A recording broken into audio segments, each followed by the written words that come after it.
Day. Happy Sabbath. Karibuni tena katika kipindi kuhusu afya zetu. Jioni hii ya leo tutakuwa tunaangazia mada muhimu katika suala la afya kuhusu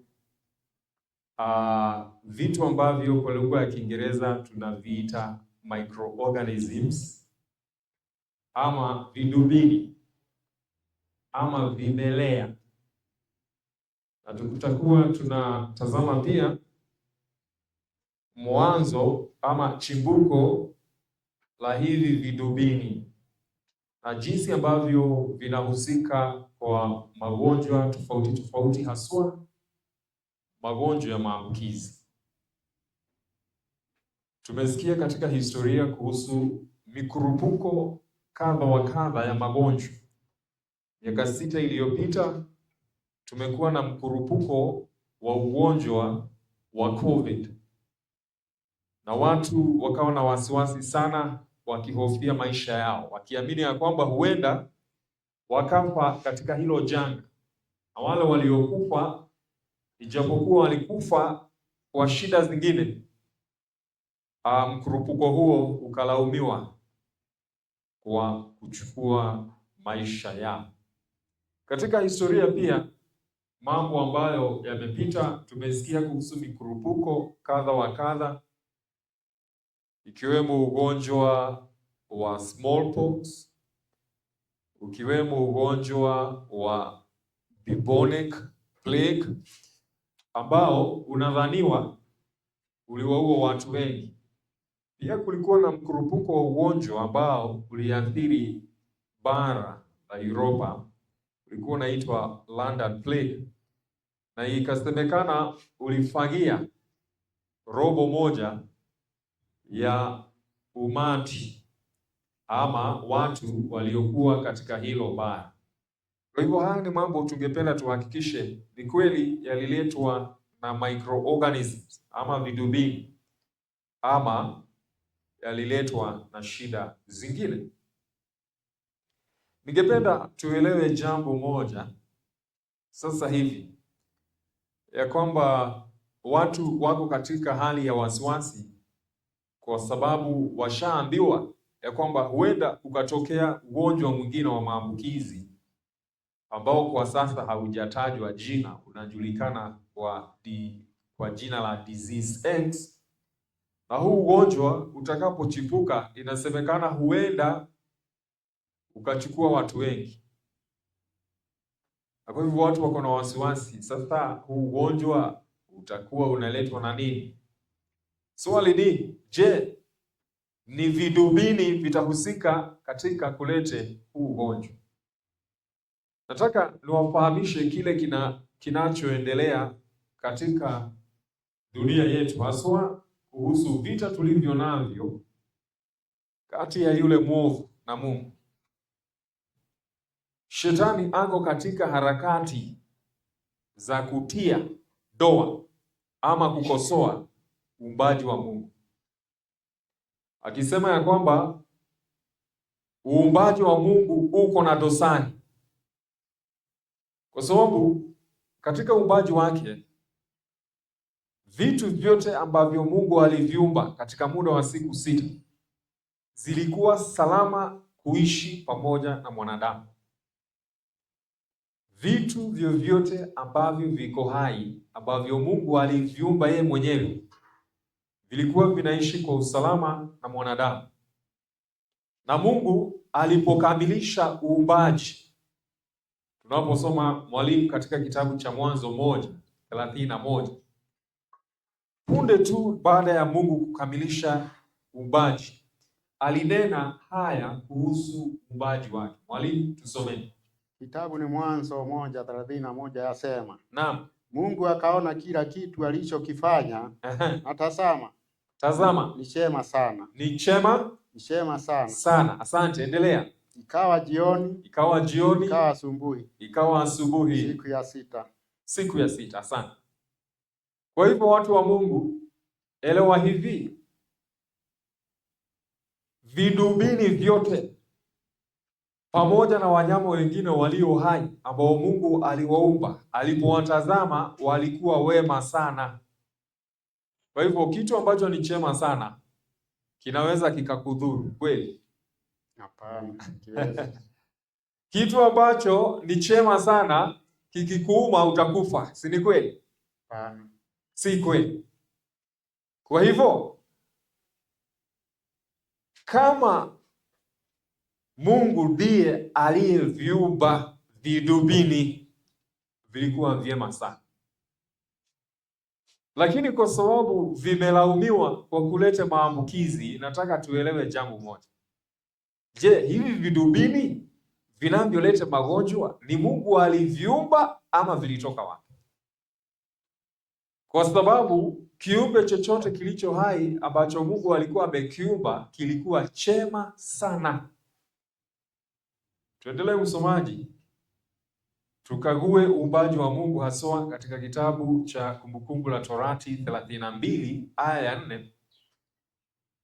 Tujue, je, kuhusu uumbaji wa Mungu mambo yake yako namna gani? Tusomeni. Kitabu ni Kumbukumbu la Torati 32 mstari wa 4 wasema. Inasema, yeye mwamba, yeye ndiye mwamba, kazi yake ni kamilifu. Kazi yake iko na dosari. Ni kamilifu. Kazi yake ni kamilifu kabisa. Maana njia zake zote ni haki. Kwa sababu njia zake zote ni haki.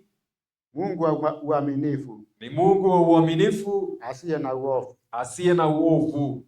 Yeye ndiye mwenye haki na adili. Yeye ni mwenye haki na adili. Sasa kama Mungu hana uovu, je, atakiumbaje kiumbe chenye uovu?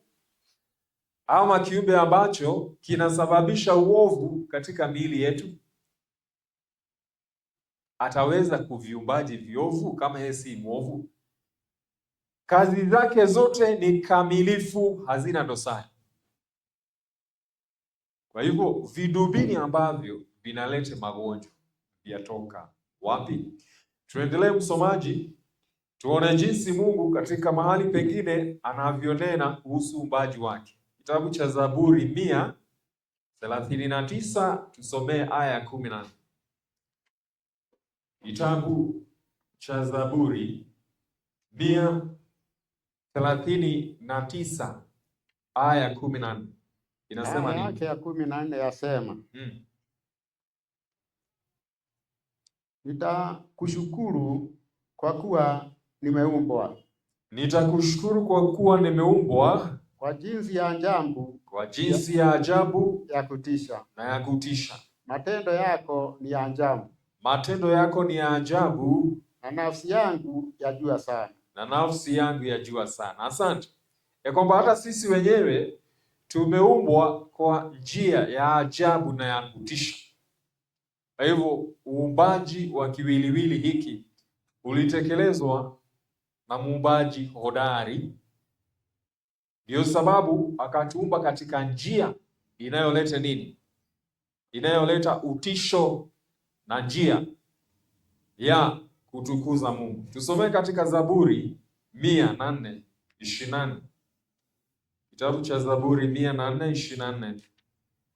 Tusikie matendo ya Mungu yako namna gani.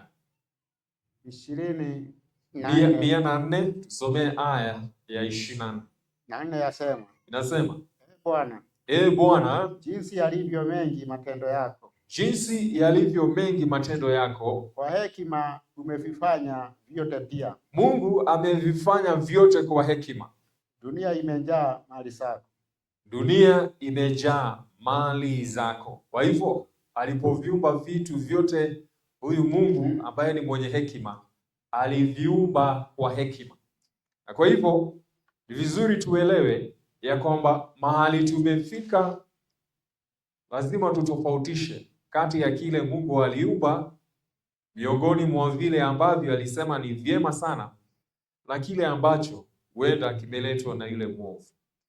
Tuko katika vita, hivyo ndivyo neno la Mungu linavyosema.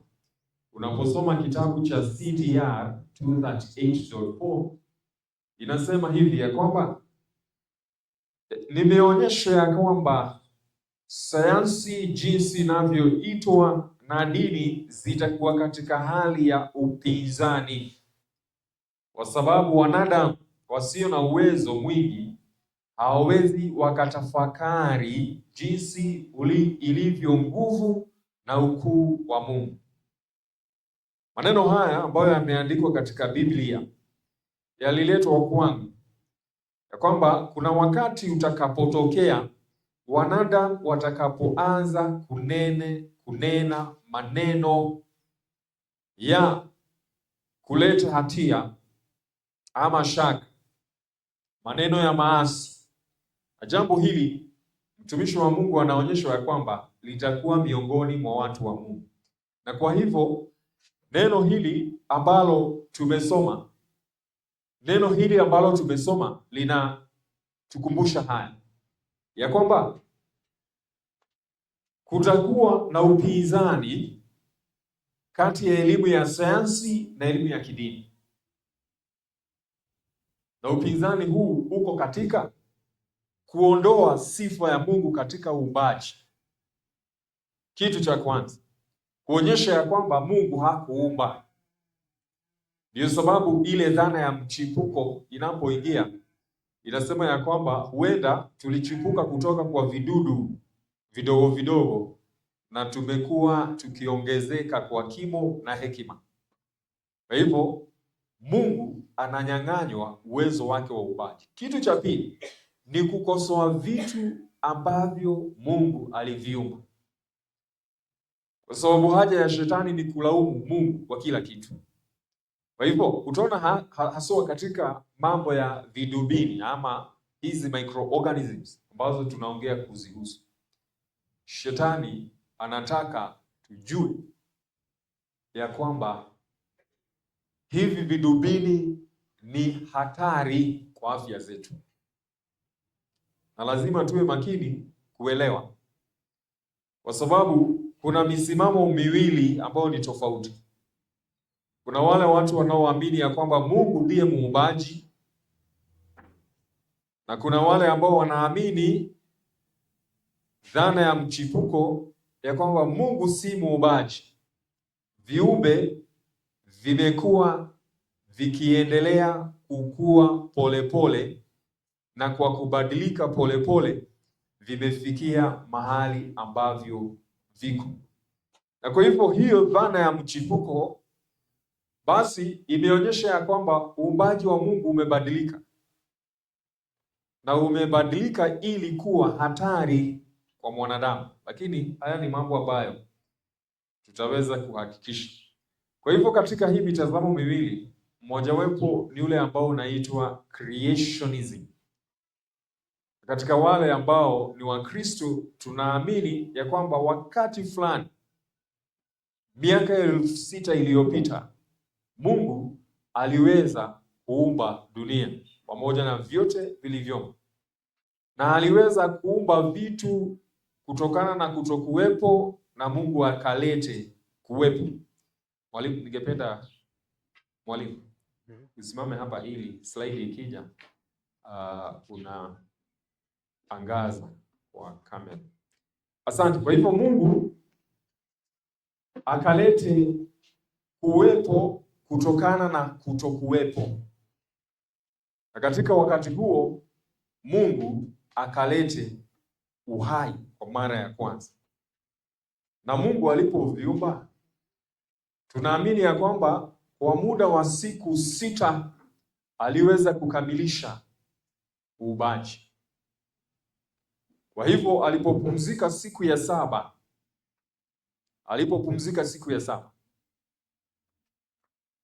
alikuwa amekamilisha kila kiumbe na ukamilifu wake. Kwa hivyo Mungu hakuviacha viumbe vikiendelea kukomaa, hapana. Ndio sababu Mungu alipotangaza ile baraka siku ya 6 ya kwamba sasa viumbe hivyo vinaweza vikaanza kuzaa viumbe kwa aina zake. Na sababu ni gani? Kiumbe hakina uwezo wa kuzaa aina yake kama hakija komaa. Kwa hivyo vilikuwa vimekomaa. Na tunapoongea kuhusu kiumbe kuzaa aina yake, tunamaanisha hivi ya kwamba kama kuna njia moja ya kuangalia kama kiumbe kiko na afya ni kama kitazaa kulingana na aina yake, kwa sababu kukiwa na hitilafu katika mzazi, hata yule mtoto atakayezaliwa atakuwa na hitilafu. Kukiwa na mabadiliko katika muundo wa zile genes za mzazi, kutakuwa na mabadiliko ya muundo wa zile genes za mtoto. Na kwa hivyo kile ambacho kimezaliwa hupoteza uwezo wa kuishi. Labda kitakuwa kigonjwa na kwa hivyo kitakufa mapema, ama hakitakuwa na uwezo wa kuendelea kuzaa. Lakini unajua ya kwamba dhana ya mchipuko ama evolutionism inasema ya kwamba viumbe hubadilika, ya kwamba kiumbe kinaweza kuwa mwanzo ni bakteria, lakini kikabadilika na kikawa panya, kikabadilika na kikawa mwanadamu. Na hayo mabadiliko wanamchipuko wanasema ya kwamba hulete manufaa kwa kiumbe kuendelea kuishi. Hiyo ni tofauti na ni kinyume cha uumbaji, kwa sababu kiumbe kikizaa kitu ambacho si mfano wake, inamaanisha afya ya hicho kiumbe haijakamilika na kiumbe hicho hakina maisha marefu. Na ukitaka kujua ni hivyo, kuna watu ambao wanaitwa dwarfs, mambilikimo. Kuna watu wanaoitwa zeruzeru. Kuna watu ambao huzaliwa wakiwa na kilema. Nataka niwaulize, unapolinganisha watu walio na hivyo vilema na watu wazima, ni kina nani wengi? Wale wazima. Wale wazima. Hawa mambilikimo na zeruzeru mbona ni wachache? Lazima kuwe na kasoro. Na hawana uwezo wa kustahimili mazingira yenye ushindani. Kwa hivyo magonjwa yanapokuja huangamiza hawa kwanza. Sababu ni gani? Wako na mabadiliko katika ile genes zao. Sawa sawa. Na kwa sababu ya hayo mabadiliko, basi hawawezi wakazaa watoto ambao ni wazima. Na wale ambao ni wazima pia, kwa sababu wanajua wako na shida, huwezi ukamchagua mtu aliye na kilema hicho awe mpenzi ama awe mtu wa kupata naye mtoto, kwa sababu unaogopa kizazi chako kitakuwa na shida. Sayansi inataka tuamini katika mambo ya mchipuko ya kwamba viumbe vikibadilika huwa na nguvu, na si kweli. Hilo jambo linakinzana na uumbaji. Sijui kama mnanielewa. Mnaelewa kile ninasema? Ya kwamba dhana ya mchipuko inataka tuelewe ya kwamba kukiwa na mabadiliko katika kiumbe hicho kinakuwa na ushindani katika mazingira ambayo ni hasia. Na huo sio ukweli. Kwa hivyo utaangalia katika mambo ya vidubini, microorganisms, utasikia kwamba vinabadilika, vinatengeneza resistance. Vinabadilika, vinatengeneza viumbe vingine ambavyo vinaitwa mutants. Kwa hivyo sera moja ambayo inauzwa na wale wanaotetea dhana ya mchipuko ni kitu kinaitwa random mutation. Yaani viumbe hubadilika, na katika kubadilika huko vinapata nguvu hata ya kukataa madawa, nguvu hata ya kuleta magonjwa. Elewa hilo jambo ni kinyume cha uumbaji wa asili na uumbaji wa kweli. Kwa hivyo tunaweza tukasema tukiwa na ujasiri ya kwamba we have genuine microorganisms ambazo Mungu aliumba, na hizi tunajua zikibadilika zitakufa. zitapoteza uwezo wa kuendelea kuishi. Na pia kuna fake microorganisms ambazo msimamo wana mchipuko wanasema ya kwamba hivi vikibadilika vinakuwa na nguvu ya kuishi. Kwa hivyo kuna maneno mawili huwa yanatumiwa vibaya sana katika sayansi isiyo ya kweli. Maneno hayo ni kitu tunaita resistance. Neno la pili ni mutation. Resistance utaisikia kwa bakteria. Unasikia kwamba kwa sababu walikuwa wanatibiwa ugonjwa huu, tuseme ni ugonjwa wa TB, basi ugonjwa huu umetengeneza ama bakteria imelete resistance. Kwa hivyo lazima abadilishiwe nini? Dawa. Ama hii virus, hiki kirusi kimebadilika, ndio sababu inabidi tutumie dawa nyingi. Hiyo ni mbinu ya sayansi ya kulete kutibu watu kupita kiasi mpaka mwishowe wanadhulumiwa ama wanadhuriwa na hayo madawa mengi waliotumia. Unaposikia ya kwamba bakteria imekuwa resistant, jua ya kwamba the gene ambayo inaitengeneza hiyo bakteria imebadilika. Na kama umbo limebadilika, basi hiyo haitaipatia nafasi ya kuishi, lakini ni kufariki. Kwa hivyo ukiathiriwa na bakteria ambayo imebadilika, wewe uko na nafasi ya kuishinda tena haraka zaidi, kwa sababu viumbe vyote wa Mungu vimeumbwa na muundo huu ya kwamba as long as viko vizima na havina tatizo la ugonjwa lolote, vinapaswa hivyo vini vinapaswa vibaki jinsi Mungu alivyoviumba. Sawa. Kwa hivyo dhana ya mchipuko ambayo inataka kuelezea kwamba vidubini huwa vinabadilika ni kwa sababu hawajaelewa uumbaji wa kweli. Kwa sababu uumbaji wa kweli, kiumbe chochote ambacho kitabadilika, akiwemo mwanadamu abadilike, basi hiyo ni kumaanisha hata kuwa na uwezo wa kustahimili mazingira yenye ushindani. Na ninasema hivi kwa sababu dhana hii ya mchipuko imefanya wanasayansi katika utafiti wao watake kugeuza uumbaji wa Mungu. Kivipi? Kwa mfano, baada ya ule mkurupuko wa 2019 uliposikia COVID imetokea, baadaye bunge la Marekani lilianza kufanya uchunguzi.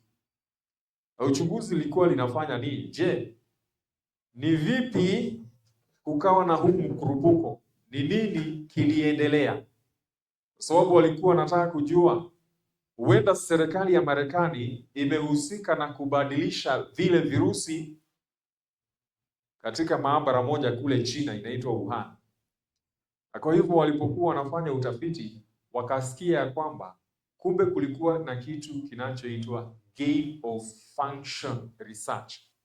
Yaani utafiti wa kukifanya kile kirusi kiwe na mabadiliko fulani ili kiwe na makali ya kuleta ugonjwa. Sasa nataka muelewe hivi. Ukisikia kwamba kirusi fulani kinafanywa mabadiliko ili kiwe kikali zaidi, jua hicho kirusi si sehemu ya uumbaji wa Mungu. Kwa nini? Kwa sababu unapogeuza uumbaji wa Mungu, kiumbe hicho huwa hafifu zaidi na hupoteza uwezo. Kama kiko na uwezo wa kuleta magonjwa, kitapoteza uwezo huo. Kwa sababu gani? Nataka uangalie jinsi Mungu alivyoumba mwili na viumbe. Na nataka tukutumie kama mfano. Nataka uangalie watu wote wamewekewa chuma katika miili yao, implants. Nataka uangalie watu wote wamewekewa gadgets kama pacesetters katika miili yao. Nataka uangalie watu ambao wamepatiwa viungo vigeni kama transplants katika miili yao. Nataka uangalie pia watu ambao hutumia dawa kila siku, ni kemikali gani ambazo wanatia kwa mwili kila siku. Nataka uniambie kati ya hawa watu na wale ambao hawajawekewa hivyo vitu, ni kina nani walio na afya zaidi? Wale hawajaweka. Ni wale hawajawekewa, kwa sababu kawaida ya mwili ukiusumbua kwa kutia vitu vingine unakataa. Na hivyo ndivyo ilivyo. Mwanasayansi hana uwezo wa kukarabati engineering vitu ambavyo ni viumbe halisi. Kwa hivyo kama kuna kitu atafanyia ukarabati, lazima kiwe a fake microorganism. Na nitakwambia ni jinsi gani hivi vitu ambavyo wanafanyia ukarabati ni fake, kwa sababu havina zile sifa za viumbe halisi. Kitu kingine ningependa tuelewe katika dhana hii, wale ambao wanaamini katika uumbaji wa kweli, ni ya kwamba vitu vyote ambavyo Mungu aliumba vilikuwa na sababu na zilikuwa muhimu katika mazingira waliowekwa. Vilikuwa vya muhimu na vilikuwa na sababu ya kuwekwa katika mazingira, yani ecosystem waliowekwa. Na hii inamaanisha hivi: uumbaji wa Mungu haujafanana. Viumbe vimeumbwa na udhaifu na nguvu yake tofauti. Kwa hivyo huwezi ukasema nyasi ambayo ni fupi ni ya muhimu kuliko mti huu ambao ni mrefu. Tuko na umuhimu wa nyasi na tuko na umuhimu wa mti ambao ni mrefu. Lakini dhana ya mchipuko inaamini katika wale wenye nguvu kuondoa wale ambao ni dhaifu. Kwa hivyo ni dhana ambayo haina upendo ndani yake. Ni dhana ambayo iko na uadui dhidi ya vitu ambavyo ni vinyonge. Na pia dhana yenyewe imejengwa katika mauaji. Kwa hivyo viumbe ambao walikuwa na nguvu waliwaondoa wale ambao hawakuwa na nguvu. Na dhana hiyo ingali inatumika katika siasa za dunia siku ya leo, ya kwamba kama unaweza tumia nguvu yako kuondoa kitu ambacho ni kinyonge ili uendelee kuishi, hiyo inakubalika. Ndio sababu unaona vita ambavyo vinaendelea kule Iran ni vya kuondoa nchi ambayo inaonekana inaweza kuwa tishio kwa maisha ya wale ambao ni wenye nguvu. Unapoona wanasiasa jinsi wanavyofanya kazi yao ni kufinyilia ambao ni wanyonge ili wao waendelee kufanya nini? Kuishi.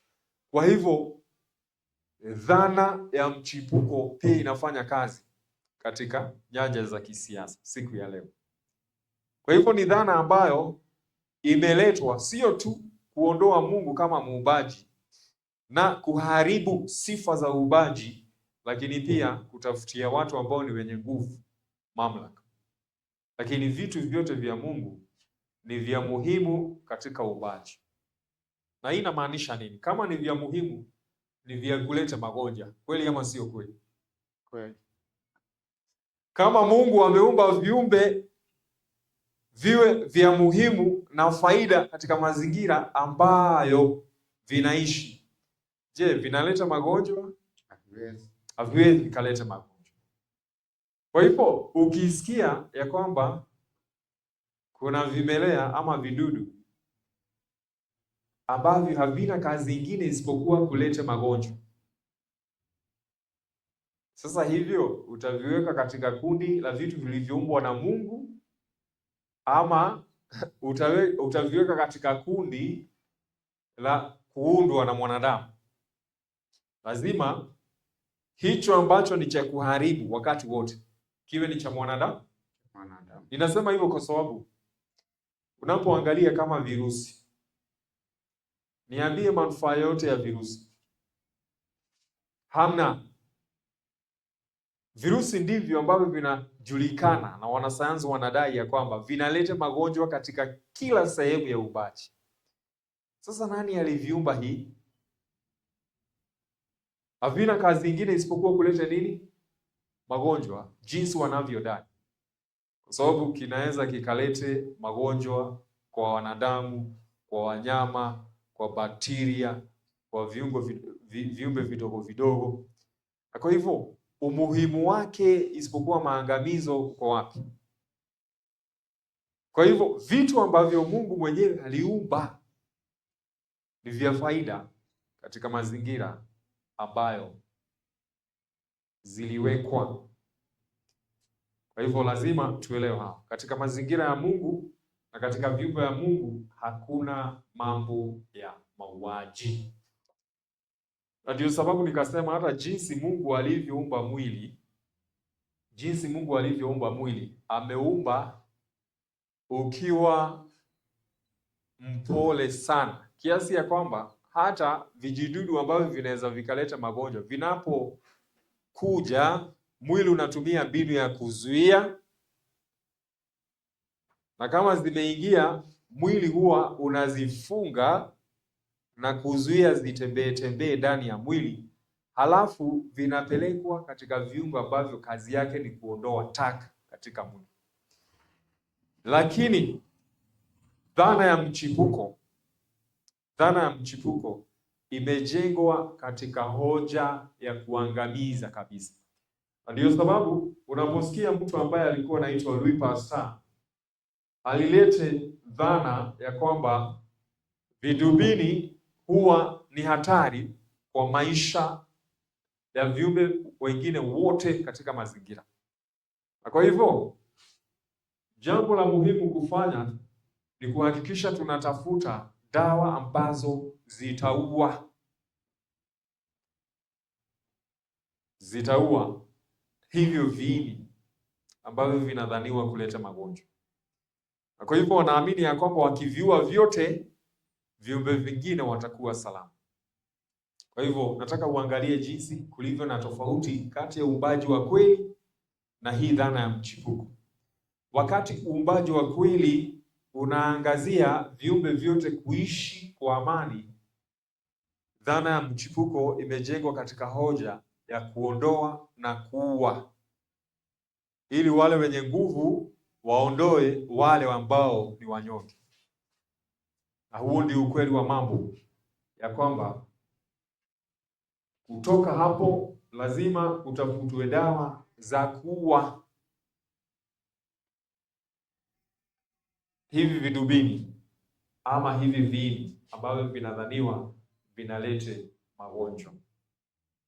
Kwa hivyo siku ya leo, mbinu ambayo inatumika kutibu magonjwa ni kutumia kemikali ambazo zitaua hivi vidubini. Lakini nikawaambia kwamba katika mwili wako uko na bakteria nyingi sana.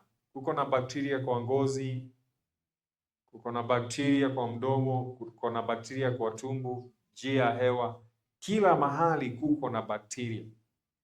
Kama zingekuwa hatari kwa maisha yako, hatungekuwa hai siku ya leo. Kwa hivyo angalia jinsi ambavyo kuko na tofauti. Na hii ndio tofauti niliwaambia hapo awali, ya kwamba unaposoma kitabu cha CTR, mtumishi wa Mungu alionyesha ya kwamba kuanzia sasa sayansi inavyoitwa itakuwa na upinzani na dini ya Mungu, na huu upinzani utaendelea na umeonekana uko katika miongoni mwa watu wa Mungu, na hasa katika nyanja hii ya matibabu. Sawa. Alafu pia unasikia kwamba katika hii dhana ya mchipuko kuna vitu ambavyo haviko hai, lakini vinapatiwa sifa za viumbe ambavyo viko hai. Kwa mfano, utakapokuwa unasoma utagundua ya kwamba kama virusi ni vitu ambavyo haviko hai.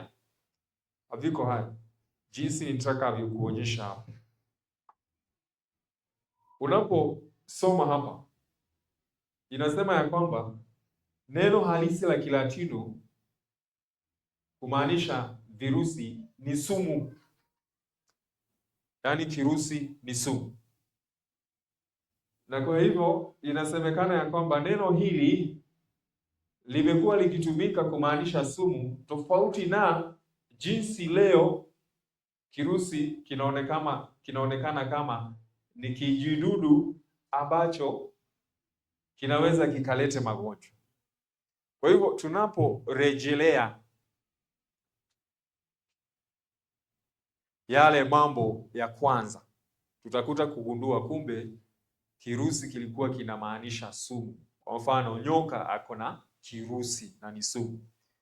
Na kama kuna kitu ambacho kiko na shida kusambaza ni sumu. Isipokuwa uumwe na huyo nyoka mwenye sumu, lakini ni vigumu sumu kupitia kwa hewa. Lazima hiyo imetokana na kitu ambacho wewe mwenyewe umedungwa. Hiyo sumu haisambazwi hivi. Kwa hivyo unapokuwa na wasiwasi ya kwamba kirusi kinaweza sambazwa, jua huo sio kweli. Jambo lingine hapa utasikia ya kwamba wanasayansi wenyewe wanasema ya kwamba kirusi ni kitu ambacho hakionekani isipokuwa kwa darubini, uwezo wa darubini. Na wanasema hakina nini? Wanasema hakina nini? No living. Ni kumaanisha nini? Hakina uhai, hakina uhai. Sasa na kwa sababu hakina uhai, utasikia kwamba kiko na uwezo wa kuathiri seli sawa na kilete magonjwa. Sasa swali ni kitu ambacho hakina uhai, kwa sababu hata hakina uwezo wa kupumua, hakina uwezo wa kula, hakina uwezo wa kukua, kwa sababu hakina uhai. Ni vipi ambavyo sasa hivi kitu hicho kinaweza vamia seli zako na kikaanza kuongezeka ndani ya mwili? Je, inasemekana ati hakina uhai hapo mwanzo, lakini kiko na DNA na RNA. Unajua DNA ndio chembe ya uhai. Unajua hiyo inakinzana. Kitu chochote kiko na DNA ama RNA, hiyo ni chembe ya uhai. Sasa ni vipi kitu ambacho hakina uhai sasa hivi kiko na hiyo chembe ya uhai? Hiyo haiwezekani. Na kwa hivyo tuelewe kirusi tu ni kama sumu. Jinsi sumu inaweza ikaua na haina uhai, basi tuelewe kulingana na elimu ya kale ya kwamba kirusi tu kilikuwa sumu. Huwezi ukasambaza sumu kutoka mahali pamoja hadi mahali pengine, huwezi, isipokuwa mtu akudunge hiyo sumu ama kitu ambacho kimebeba hiyo sumu kikudunge. Hakuna vile unaweza isambaza kutoka kwa mahali pamoja mpaka mahali pengine. Kitu kingine nitakwambia kuhusu sumu ni sumu ikiingia ndani yako sasa hivi, uko na nafasi mbili tu, nafasi mbili peke yake. Aidha hiyo sumu ikuue uishi, ukufu uondoke, ama mwili wako uwe na uwezo wa kuondoa hiyo sumu kwa mwili. Lakini hakuna nafasi ya kuishi na sumu ndani ya mwili. Haikuui, tuko pamoja? Haikuui na unaendelea kuishi na sumu, hiyo haiwezekani. Nafasi ni mbili tu. Sumu ikuue uishi, ukufu uondoke, ama wewe mwenyewe mwili wako uweze kuondoa nini? Hiyo sumu ndani ya mwili. Lakini hakuna nafasi ya kufanya nini? Ya kuishi na sumu ndani ya nini? Ndani ya mwili.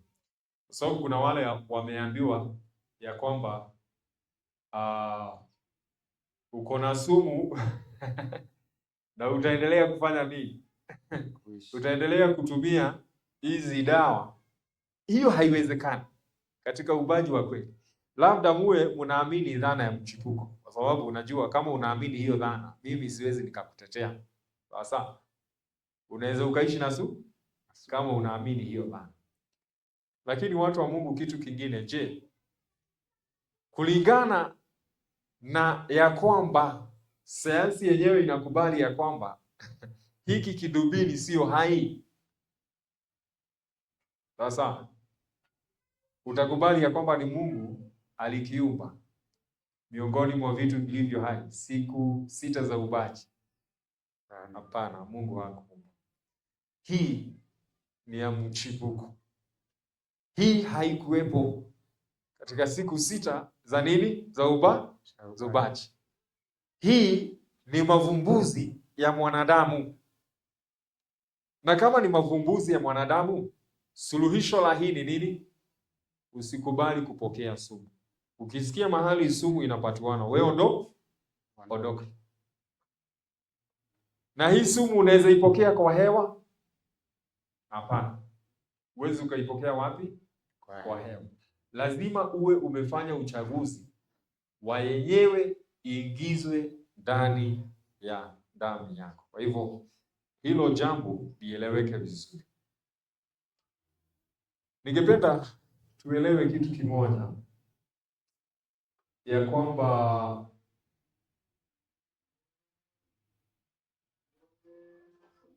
kuna madai ya sayansi ambayo kama ya kukufuru. Sawa.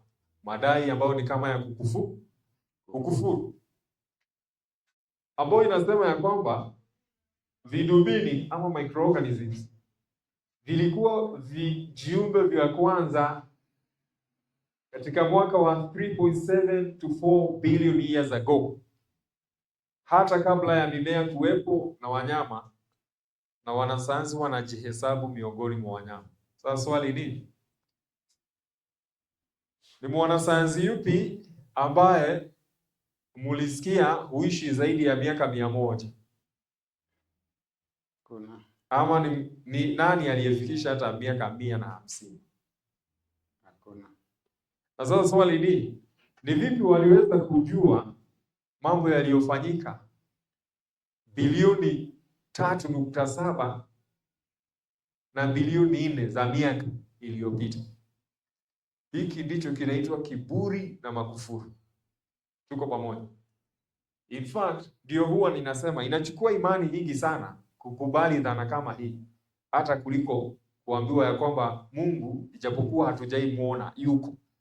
Itakuwa rahisi kuamini Mungu kwa sababu tunaona kazi yake katika uumbaji kuliko kukubaliana na dhana kama hii.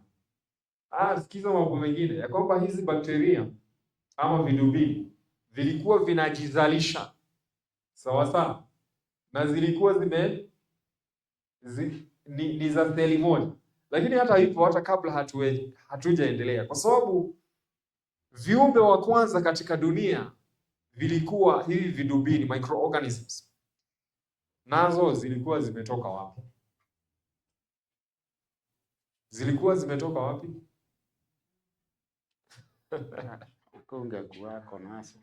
Kwa hivyo Mungu wao, kwa sababu yule ambaye hana mwanzo na yule ambaye ni wa kwanza ndiye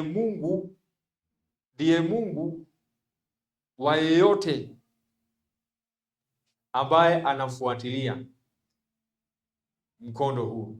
Hiyo ni kumaanisha sisi tunaamini ya kwamba Mungu ndiye wa kwanza, sawa, na ndiye aliyetuzaa. Kwa hivyo Mungu wetu ndiye huyo.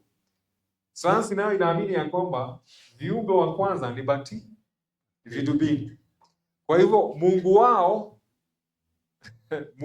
wa mwanzo ni nani? Ni hivi viumbe. Ndio sababu wanaviogopa. Kwa hivyo Wakristo, usiwe ya kwamba unatiwa uoga na Mungu wa wanasayansi. Ama humjaona hivyo? Unajua wakati ile COVID ilikuwa 2019, Wakristo wengi walikuwa wanaogopa sana Mungu wa wanasayansi. Mimi nakumbuka siku moja ninapita nyuma ya watu na njia ni nyembamba na wamefunga barabara, alafu nikakohoa. Nilipokohoa wakaondoka wakaondoka kwa njia, wakaniruhusu nipite. Maanisha waliogopa Mungu waliogopa Mungu wa wanasayansi asije akawaambukiza shida zake. Kwa hivyo hivi vidubini vinajizalisha, vilikuwa seli moja. Sasa niwaulize watu wa Mungu, bakteria ni seli ngapi? Moja. Hii ni kumaanisha chromosome zake ni moja. Wewe uko na seli ngapi? Matrilioni ya seli. Sasa hivi unaogopa kiumbe ambacho ni seli moja na hakina viungo vyote katika hiyo seli, ati kitakuangamiza. Lazima hapa unaamini dhana ya mchipuko. Kama wewe ni mmoja wapo wa waoga ambao unaogopa kijiumbe cha seli moja, lazima unaabudu Mungu wa mchipuko. Na huu ndio ukweli. Na kwa hivyo usije ukasema ya kwamba mimi naamini Mungu mmoja ambaye ni wa kweli na ako na mwana. Wewe ondoka, enda ukaseme hiyo mambo huku. Tunajua unaamini Mungu wa mchipuko, kwa sababu hata mask lazima uvae.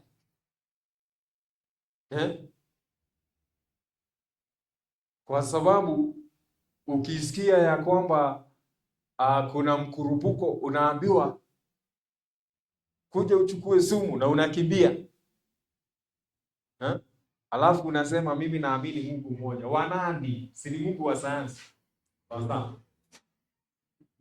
Kwa hivyo ni seli moja, na hivi vidubini vilikuwa vinaishi katika mazingira ya nini? Yasiyo na oksijeni.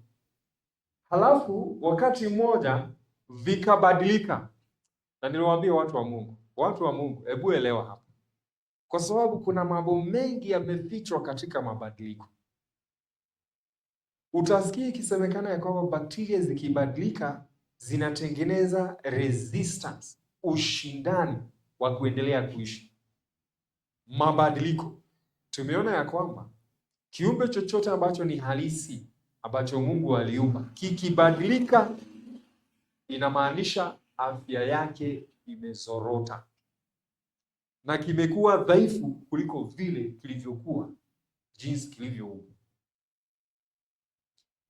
Kwa hivyo mambo ya mutation na resistance ambao ni mabadiliko haileti afya katika vijidudu halisi vya uumbaji. Kwa hivyo nasemekana hizi bakteria zilibadilika, na zilipobadilika zikaanza kutengeneza gesi ya oxygen. Na hii gesi ikawa sasa ndio msingi wa viumbe vyote vilivyotokea katika ulimwengu huu, tukiwemo sisi. Sasa swali ni, bakteria zenyewe hazikuwa zinatumia oxygen na zikuwa zinaihitaji.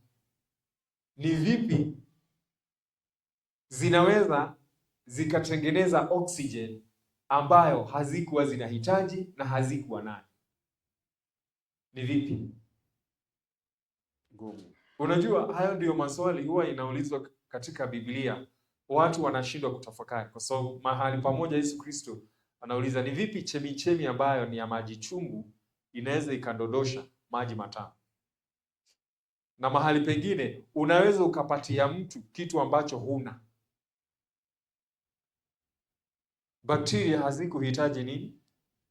Oxygen. Ni vipi zilipata uwezo wa kutengeneza oxygen wapi?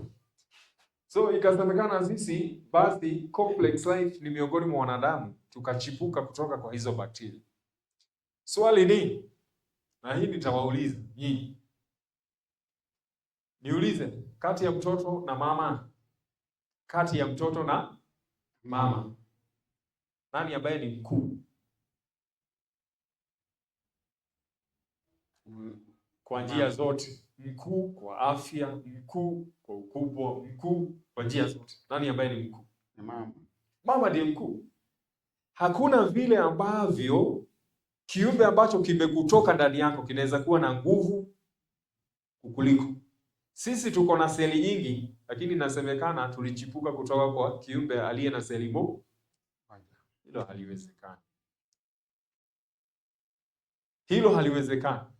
Kwa sababu hii dhana ya mchipuko inataka kutengeneza hoja ya kwamba tukibadilika tunakuwa wazuri zaidi, tunakuwa na afya zaidi, tunaweza tukaishi zaidi tunapobadilika. Si kweli. Katika uumbaji wa kweli tunaendelea kuwa dhaifu. Kina nani walikuwa wanaishi sana, ni sisi ama ni Adamu? Ni Adamu. Adamu na wengine na Methusela. Ni kina nani walikuwa na afya zaidi, kina Methusela ama sisi? Wow. Kwa hivyo uumbaji wa kweli unaonyesha ya kwamba mtoto hana nguvu kuliko mzazi. Lakini katika dhana ya mchipuko, mtoto ako na nguvu kuliko mzazi. Na hiyo ndiyo hoja ambayo Yesu Kristo wakati mwingine anataka kuvunja, kwa sababu imeletwa katika imani dhana ya mchipuko. Wakati Yesu Kristo anasema katika Yohana 14:28 ya kwamba Baba yangu ni mkuu kuliko mimi, anataka kumaanisha ya kwamba yeye ni mwana, kwa hivyo ni mdogo kuliko baba yake. Lakini watu walio na dhana ya mchipuko wanataka kumweka Yesu Kristo na baba yake katika viwango sawa, na shetani anafurahia hiyo dhana ya mchipuko ikifanya kazi katika dini. Lakini Yesu Kristo anaweka wazi, Baba yangu ni mkuu kuliko nani? Kuliko mimi, kwa sababu yeye ni mwana wa Mungu na huyo Mungu ni baba yangu. Kwa hivyo hawawezi wakawa katika viwango sawa. Kwa hivyo utaona haswa katika hii dhana ya mchipuko, sisi ambao tumetoka kwa bakteria tunaonekana kuwa tu wakuu kuliko wazazi wetu ambazo ni bakteria. Hicho ni kinyume cha uumbaji. So according to true creation, watu wa Mungu, acha niwaambie, we are getting worse. Tunaendelea kuwa dhaifu zaidi katika masuala ya afya, hata katika ufupi wa maisha, katika hekima tunaendelea kuwa dhaifu. Lakini dhana ya mchipuko inafanya nini? Inapatia watu matumaini bandia ya kwamba mumekuwa nyinyi ni afadhali, msijidunishe. Unajua kuna wakati ulikuwa bakteria, ulikuwa na seli moja, sasa uko na seli ngapi? So jipe moyo, kuna wakati ulikuwa bakteria. Sawa. Kuna jambo la muhimu ningependa tuelewe hapa. Mtumishi, utanisomea Mathayo 24 aya 7. Alafu nitakwambia jambo kuhusu utabiri wa mikurupuko na vile unamaanisha kwetu. Elimu ya kibingu haijatuacha tukiwa wapumbavu haswa kuhusu mikurupuko ya siku za baadaye. Yesu Kristo ambaye ndiye hekima ya Mungu anasema nini kuhusu mikurupuko? Tusomee Mathayo 24 aya 7. Inasema kwa maana, endelea. Kwa maana taifa litaondoka kupigana na taifa, na ufalme kupigana na ufalme. Kutakuwa na njaa na matetemeko ya ardhi mahali. Kwa hivyo Biblia yako haihitaji mikurupuko. Biblia ya Kiingereza inasema hivi, for nation shall rise against nation and kingdom against kingdom, and there shall be famine and pestilences and earthquakes in diverse places. So nataka uangalie hiki kifungu cha maneno, in diverse places. Hekima ya Mungu inaorodhesha majanga jinsi nitakavyo wasimulia hapo. Yesu Kristo anapotaja majanga yatakayochipuka baadaye, anaanza kwa kusema ya kwamba kutakuwa na majanga ya kibinadamu, yaani yale ambayo mwanadamu mwenyewe ameyatengeneza. Kwa hivyo kutakuwa na vita. Kitu cha kwanza ni majanga ya kibinadamu. Kitu cha pili, kutakuwa na njaa, janga la kibinadamu. Kitu cha tatu, kutakuwa na mikurupuko ya magonjwa, janga pia la kibinadamu. Lakini janga ambalo linamalizia ni janga la kiasili. Hili janga huenda lisisababishwe na mwanadamu, linaweza likatokea tu, na linaweza likatokea kuja kudhibitisha uharibifu ambao mwanadamu tayari ameufanya. Lakini nataka uangalie mambo mawili ya muhimu zaidi. Jambo la kwanza ni kuna groundwork kabla mkurupuko ufanyike, kuna msingi wake ambao ni majanga ambao mwanadamu amejiletea. Alafu kilele chake ni mkurupuko. Kilele chake ni mkurupuko. Na hii utagundua katika maandishi mengine ya Mungu. Kutakuwa na utaratibu kila wakati ya kwamba baada ya majanga ya kibinadamu, mwishowe kabisa ni mkurupuko unafanyika. Mkurupuko wa ugonjwa. Lakini nataka uangalie sehemu nyingine ya kwamba mkurupuko huu uko katika maeneo mahali. Kwa hivyo huu mkurupuko haujafungiwa katika eneo moja. Diverse places hapa inamaanisha widely distributed. Sasa nitawauliza, mkurupuko huu umeletwe na vidubini ama microorganisms? Kama mkurupuko uko widely distributed, je, unaweza kuwa umeletwa na bakteria? Unaweza kuwa umeletwa na nini? Kwa sababu siri moja katika uumbaji, katika mambo kuhusu vidubini ama microorganisms, ni ya kwamba havina uwezo wa kuishi mahali popote duniani. Kwa mfano, unaposikia mambo ya malaria, parasite kama ile inaitwa Plasmodium, utaipata katika ukanda wa tropiki south of Sahara, lakini hutaisikia katika sehemu ambazo ni baridi, kwa sababu microorganisms hazina ushindani wakati zinabadilisha mazingira yake. Hakuna kiumbe, hata wale viumbe wakubwa, ambaye ako na uwezo wa kuwa katika sehemu zote za dunia na astahimili mazingira haya, ikiwemo ndovu. Ndovu huwezi ukawapata katika mazingira yaliyo na baridi, ingawaje ni viumbe wakubwa kuliko vidubini.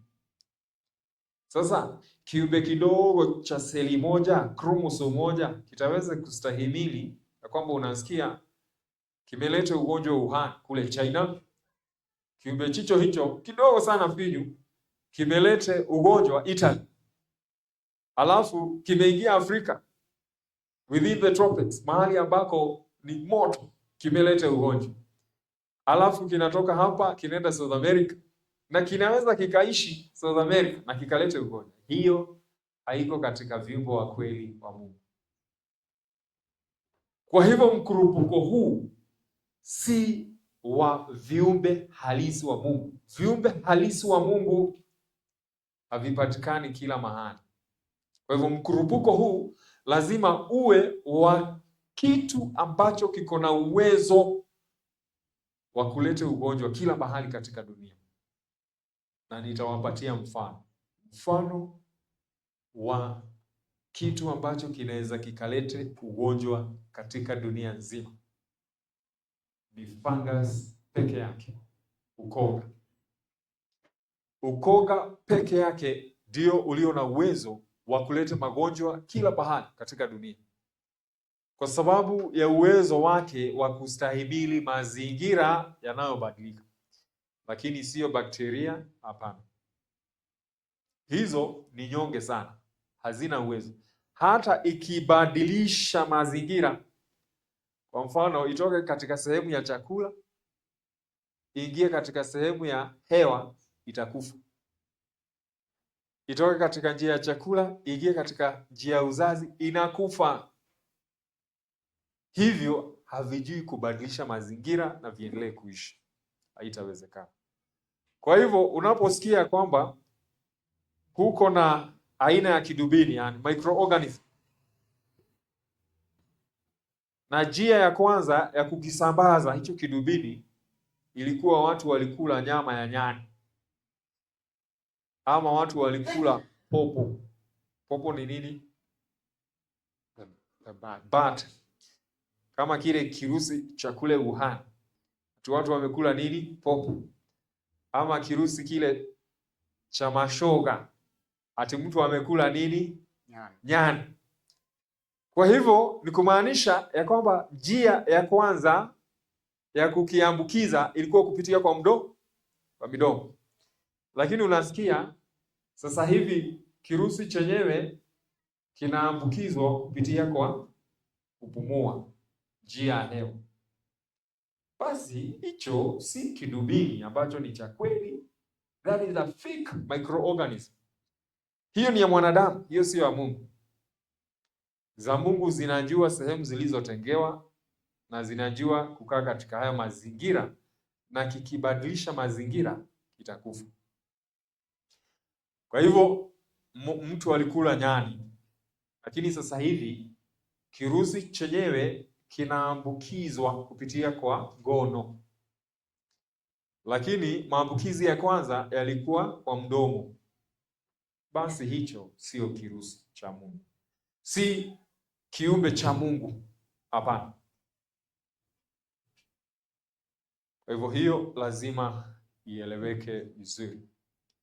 Nilikuwa nataka kusema ya kwamba uko na mkondo wa mkurupuko. Unaposoma kuhusu utabiri wa vita vya kwanza vya dunia, kulikuwa na mkondo huo. Kulikuwa na vita kwanza, kukawa na umwagikaji wa damu, kukawa na shida ya njaa, halafu kukawa na mkurupuko. Kwa hivyo kuna msingi ambao unajengwa na majanga ya kibinadamu kabla mkurupuko uingie. Na huo ndio utaratibu. Unapoingia katika utabiri wa vita vya pili vya dunia, utakuta hali ni ile ile. Kuna msingi. Kwanza kunakuwa na hali ya wasiwasi, tena vita, tena umwagikaji wa damu, tena njaa, halafu mkurupuko. Kwa hivyo huu mkurupuko unajengwa na majanga ambayo mwanadamu amejiletea. Kwa hivyo hapa inasema ya kwamba roho ya unabii inasema ya kwamba ni mahitaji ya kibinadamu ya umwagikaji wa damu uliolete mkurupuko, si vidubini ambavyo Mungu aliumba. Hivyo havitalaumiwa. Tangu mwanzo ameviumba viwe na ushirika na mwanadamu. Imekuwaje sasa ndizo zinaleta mkurupuko? Wanasayansi, licha ya ushahidi ambao tuko nao hapa, walikataa kabisa kukubali mazingira ya vita ndiyo yaliyoleta magonjwa. Walikataa kabisa kukubali ya kwamba kulikuwa na matumizi ya gesi iliyokuwa inaharibu mapafu ya watu. Walikataa ya kwamba watu walijeruhiwa na vidonda vilikuwa vichafu kwa sababu majeshi yalikuwa yanapigana kwenye mitaro.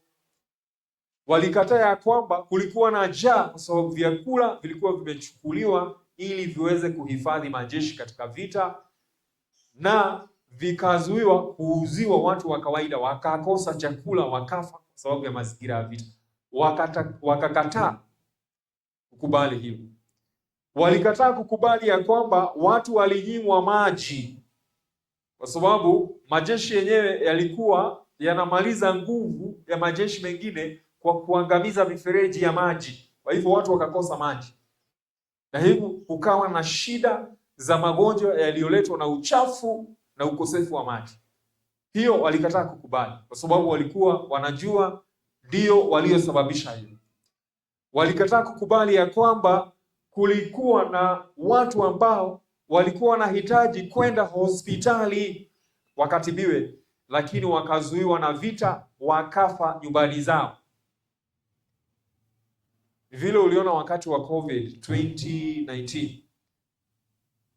Mtu anahitaji kwenda kutibiwa moyo Nairobi, lakini hawezi akapita pale Thika. Walikufia kwa barabara, wengine wakafa nyumbani, wengine wanaenda hospitali wanakataliwa, wanakufa. Na kwa hivyo watu wakifa kwa jinsi hiyo wanahesabiwa kama wamekufa kwa mkurupuko wa COVID. Kumbe ni maafa ambayo yamesababishwa na serikali iliyopo. Ama hamkuona hivyo? Ni watu wangapi walikufia nyumbani kwa sababu wamezuiwa kutembea? Ni watu wangapi walienda hospitali wakanyimwa rifaa ya kwenda hospitali nyingine? Ni watu wangapi ambao walisumbuka kutafuta permit ya kutembea kwa barabara wakaikosa, ikabidi wafe kwa shida zao? Ni watu wangapi ambao walikuwa wanahitaji matibabu, lakini baada ya kupimwa vipimo ambavyo ni bandia wakaonekana wako na COVID, wakaambiwa hapa, hii hospitali yetu hatupokei watu ambao wako na COVID, enda utafuta mahali pengine. Wakaenda wakatafuta, wakakosa, wakafa, watu ambao hawangekufa. Kwa hivyo wanasayansi walikataa hayo mazingira ambayo yalisababishwa na vita, na sasa hivi katika vita vya kwanza vya dunia wakalaumu mwaka wa 1918, na tumeona msingi majanga ya kibinadamu, mwishowe mkurupuko. Mwaka wa 1918 baada ya vita kuanza 1914, wakalaumu, wakasingizia kirusi ambacho kinaitwa Spanish flu ya kwamba kimeleta mkurupuko wa vita vya kwanza vya dunia. Katika vita vya pili vya dunia wakalaumu kirusi ambacho kinaitwa polio ati ndicho kimesababisha nini? Maafa. Mwaka wa 1952. Mkurupuko ulianza 1943 ukaendelea hivyo mpaka 1952. Wakalaumu kirusi ambacho kinaitwa nini? Polio ati ndicho kimesababisha nini? Kimesababisha mkurupuko. Na unajua wanasayansi ni wajanja sana. Mahali ambako wanaegemea sana kupotelea wanapoulizwa maswali mazito ni katika virusi. Kwa sababu ni katika virusi peke yake huwa anasema huwa vinabadilika.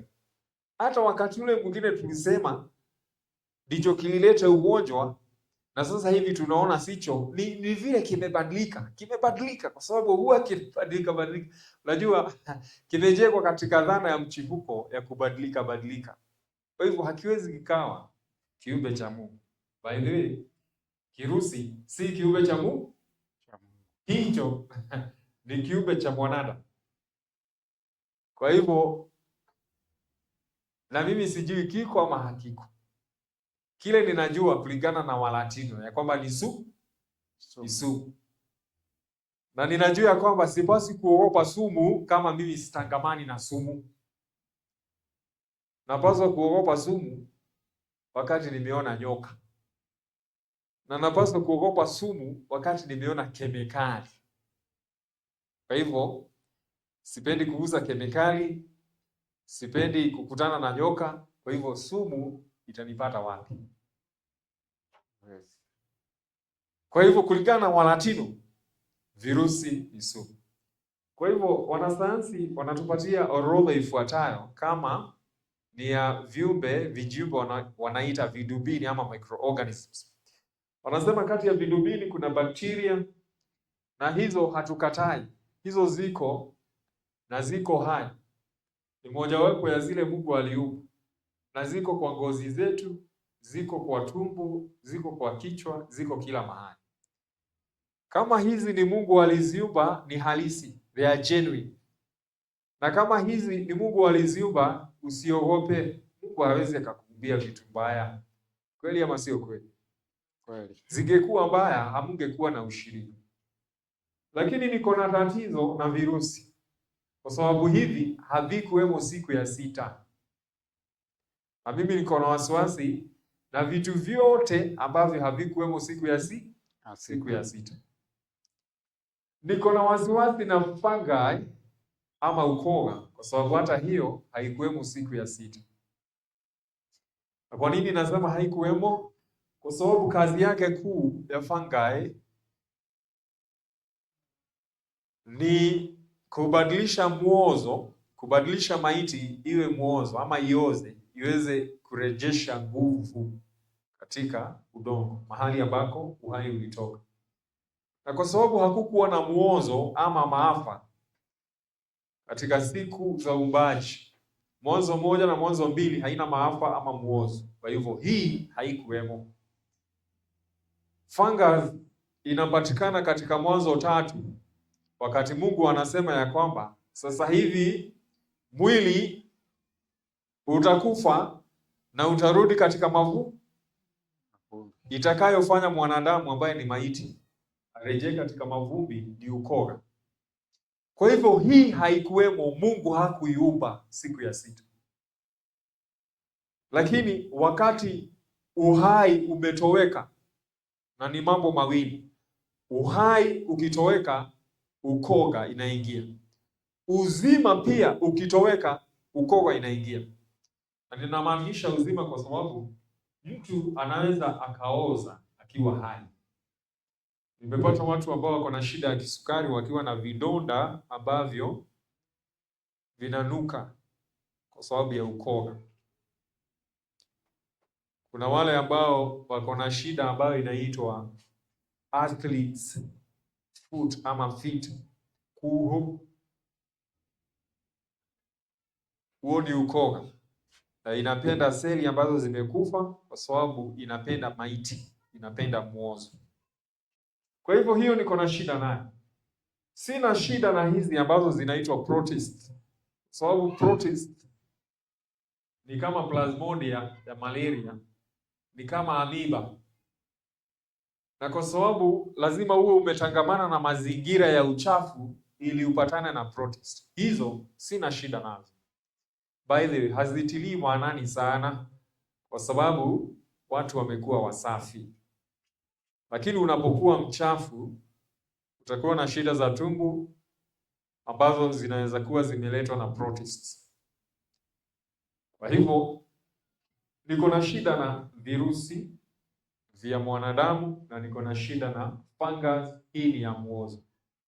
Lakini lazima nikanushe jambo lingine, ya kwamba madai ya sayansi inasema ya kwamba ziko kila mahali. Haziko kila mahali.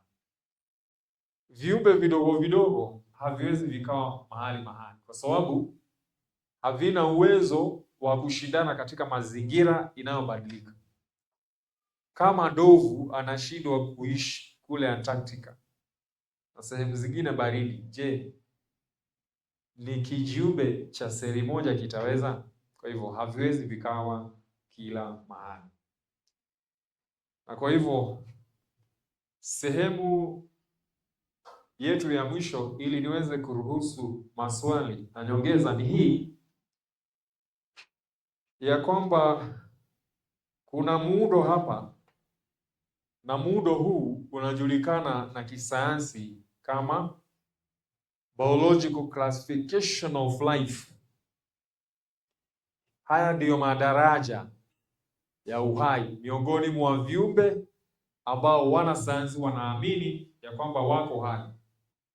Na kwa sababu madaraja haya yametumika katika vitabu ambavyo vinatumiwa shuleni kusomesha, yako na vitengo vitano. Kitengo cha kwanza ni wanyama ambao wako katika ufalme uitwao animalia, na inasemekana mwanadamu ako ndani ya hiki kitengo. Hiyo ni tofauti na jinsi tunajua Mungu alimuumba mwanadamu. Mwanadamu hakuumbwa kwa mfano wa wanyama. Aliumbwa kwa mfano wa nani? Wa Mungu. Na kwa hivyo yeye ni mkuu kuliko viumbe hawa wote. Lakini tukubali tu kwa sasa ya kwamba mwanadamu ako katika kitengo. alafu kuna mimea, kuna fungus, kuna protist na kuna bakteria ambazo zinaitwa Monera.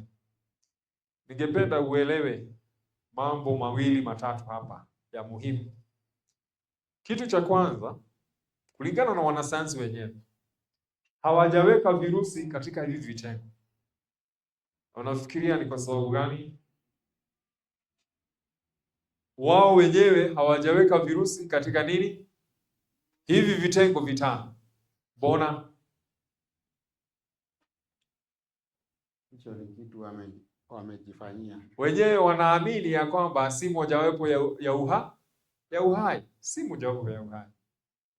Kwa hivyo kama si mojawapo ya uhai, mbona unataka kumpatia Mungu? Kwa sababu shetani anapenda hivyo. Unataka kumpatia Mungu, mwambie ndiye aliumba kirusi ambacho kinavamia watu.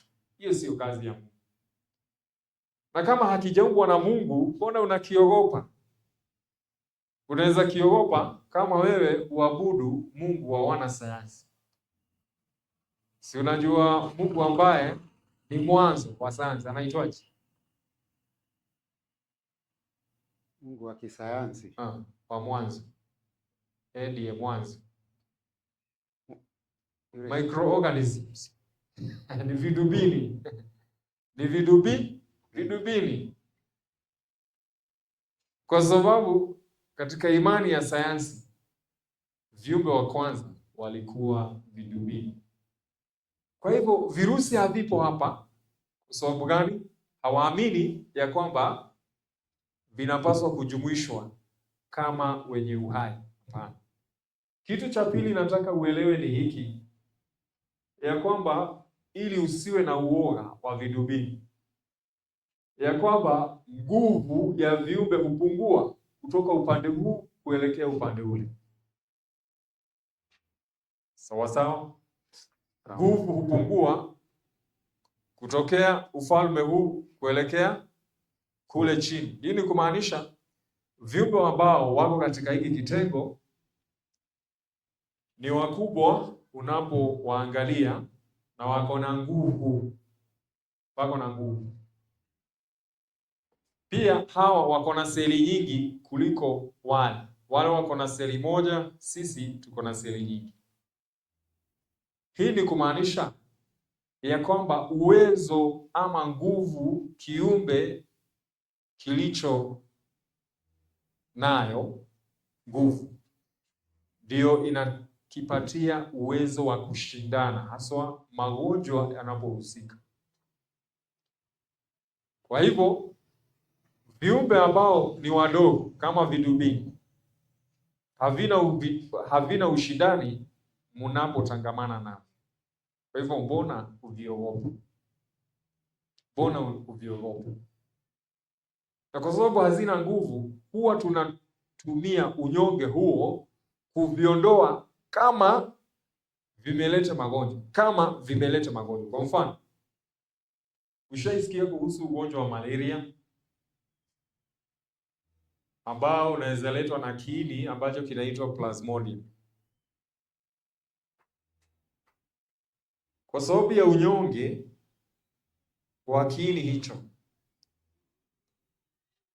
mwili unapotambua ya kwamba kuna kiini kama hicho kinacholeta magonjwa, huwa unaongeza viwango vya joto. Kwa hivyo viwango vya kawaida vya joto ni 37. Lakini viini kama hivyo vinapoingia kwa mwili kwa kawaida huongeza viwango vya joto. Kwa sababu gani? Ukiongeza nyuzi 2 tu za joto, kwa mfano kutoka 37 mpaka 39, hivyo vidudu vinakufa. Ni vinyonge hivyo. Na kwa hivyo kuna simple remedies kama kutumia hot bath kuponya shida za maambukizi. Ellen White alitumia hiyo kutibu pneumonia. Mimi nimetumia hiyo kutibu malaria. Unaweza ukatumia hiyo kutibu maambukizi yoyote ambayo unafikiria. Uongeze viwango vya joto kwa mwili, kwa sababu wewe uko na nguvu, utastahimili hilo joto. Kwa hivyo mahali wewe unastahimili na kuendelea kuishi, viini hivyo vinakufa. Huo ndio umuhimu wa kujua ya kwamba tuko na tofauti kati ya hivi viini na sisi wenyewe. Kitu cha pili ni ya kwamba sisi tuko na uwezo wa kubadilisha mazingira bila kufa. Kwa mfano, mwanadamu anaweza akatoka hapa akaenda akaishi katika bara la Europa. Unaweza ukatoka hapa ukaenda ukaishi katika sehemu nyingine katika dunia hii. Sio hivyo kwa hivi viini. Vikibadilisha mazingira vinakufa. Kwa hivyo ukisikia kwamba kuna vidubini kama hivi viko na uwezo wa kuleta magonjwa China, vinaleta magonjwa Italia, vinapeleka magonjwa South America, tena vinaleta magonjwa Afrika, ni kumaanisha hiyo vidubini viko na uwezo wa kuishi katika mazingira tofauti kulingana na uumbaji halisi, si kweli. Na sio tu kubadilisha mazingira kutoka eneo moja la nchi hadi lingine, hata kubadilisha mazingira zitoke kwa mdomo ziingie kwa pua, hazitaishi, zitakufa. Hivyo ndivyo vidubini vya kweli. Lakini kama ni bandia, basi hapo unahitaji hekima kuepuka kitu bandia. Lakini vitu ambavyo ni halisi vya uumbaji, usiwe na wasiwasi. Unahitaji tu kurekebisha mazingira kwa viwango fulani fulani, kama kuongeza joto, halafu uondoe hivyo vitu. Kitu kingine utagundua katika huu muundo wa sayansi ni ya kwamba viumbe hivi havizai haraka kama vile vidogo. Na hiyo labda unaweza niambia sababu ni gani? Mara ya mwisho ulipozaa mtoto ilikuwa lini? Sasa elewa, bakteria tangu jana inaitwa, sasa hivi kuna mjukuu tangu jana asubuhi, na labda jioni itakuwa na kitukuu. Alafu wewe uniambie, mtumishi, watu wamekugojea wanavunjika moyo, unasema hauleti kizazi. Sawa sawa. Kwa hivyo unapoangalia viumbe hawa wakubwa hawazai kama viumbe hawa wadogo. Sababu kuu ni gani? Sababu hizi ziko na maisha mafupi sana. Zisipozaa haraka zitakufa haraka, na kitu ambacho kinakufa haraka ni kidhaifu. Basi mbona uoga mwingi? Vitu ambavyo vinaweza kufa haraka ndivyo vinakukimbiza huku. Ukitafuta huu niuzie, uko na mask ya 10 ya 5 yoyote nipatie. Sasa ni nini hiyo unaooga? Kitu ambayo inaweza kufa jioni na wewe huko. Na baadhi umekuwa wapi hayo maisha yote, miaka hiyo yote muoga? Kwani umesahau mmekuwa ukiishi katika mazingira ambayo iko na vidubini? Kwa hivyo tafadhali tuondoe uoga ambao unaletwa na Mungu wa sayansi. Kitu kingine ambacho labda nitasema ni kitu cha mwisho ni ya kwamba unapoangalia masuala ya usafi, jinsi tunavyotoka upande huu tukielekea upande huu, uchafu unaendelea kuongezeka. Na hii ni kumaanisha vitu ambavyo viko upande ule huwa vinakula maiti na miozo. Na kama kitu kinakula muozo na maiti, hakina maisha marefu. Na kwa hivyo njia moja ya kujiepusha na vidubini, usikule chakula ya vidubini. Sawa sawa? Kwa sababu utakuwa na shiriki katika Mungu wao. Sawa sawa? Na hapo ndipo unaweza ukapata magonjwa. Kwa hivyo wanyama ambao wenye hekima, akiwa mwanadamu, tujiepushe na kula maiti, vitu ambavyo vimekufa. Ukitaka kuwa na maisha mafupi kama vidubini, basi fanya nini? Kula maiti. Kwa hivyo nguvu yetu inatokana na kula vitu ambavyo viko hai, mimea ambayo ni hai. Kwa hivyo Mungu amevipatia vile, kazi yake ni kutumia maiti kama chakula. Sisi hatutumii maiti. Mbona tunaogopa? Kitu kinakula maiti, vitu ambavyo vitaharibu maisha yake kwa haraka, na tunaviogopa, na sisi hatuli maiti. Kwa hivyo unakula maiti wakati umekula nyama, wakati umekula vitu vimeoza. Hekima yetu ndio itatuwezesha kutafuta vitu vilivyo hai kutokana na mimea, na hatutaweza kuogopa nini? Vidubini. Kwa hivyo kwa mukhtasari tu niseme ya kwamba vidubini halisi, genuine microorganisms, ni salama kuishi na mwanadamu. Microorganisms ambazo si halisi ni fake, ni zile ambazo mwanadamu ametengeneza, na hizo zinahitaji hekima kuziepuka. Mtu hawezi akakurushia, lakini inabidi we mwenyewe uchukue uchaguzi, uende uichukue, ama uingie katika mazingira ambayo utapokea hicho kitu ambacho mwanadamu ametengeneza. Kitu cha pili ambacho tunapaswa kuogopa ni vitu vinakula maiti kama ukoga.